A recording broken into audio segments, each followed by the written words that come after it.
દિયોદરના કોતરવાડા Tharad highway પર બન્યો છે બનાવ। બાઇક પર આવી રહેલા યુવકને ગાડી આડી ઊભી રાખી કોતરવાડા ગામના બે પુરુષો અને એક મહિલાએ દલિત યુવક પર હુમલો કર્યો છે। દલિત યુવક પુત્રને દવાખાનેથી પરત ફરતા રસ્તામાં અપશબ્દ બોલ્યા હતા। ઠપકો આપતા જતા દલિત યુવકને ઢોર માર માર્યો હતો।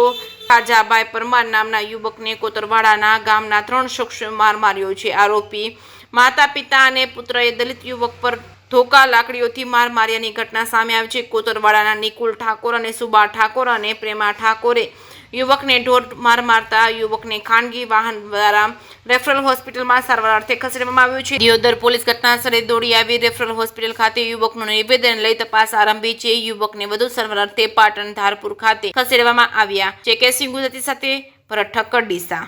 જે કાજાભાઈ છે એ મારા કાકાના દીકરો છે। તે એમના દીકરાને લઈને દવાખાને ગયા હતા। તે પછી તમારા ગામના લુખા તત્વોએ તેમને જીપ ડાલુ લઈને તેમને હાંકલીને એમના ઉપર જીવલેણ હથિયારથી હુમલો કર્યો, લાકડી ટોમી દ્વારા। અને તેમને અમે ત્યાંથી દિયોદર રેફરલ હોસ્પિટલ ખાતે લઈને આવ્યા છીએ। ત્યાં એફઆઈઆર નોંધાઈને ત્યાંના ડૉક્ટરે એવું કીધું છે કે તેમને બહુ તકલીફ છે, એના માટે ધારપુર સારવાર માટે લઈ જવા પડશે।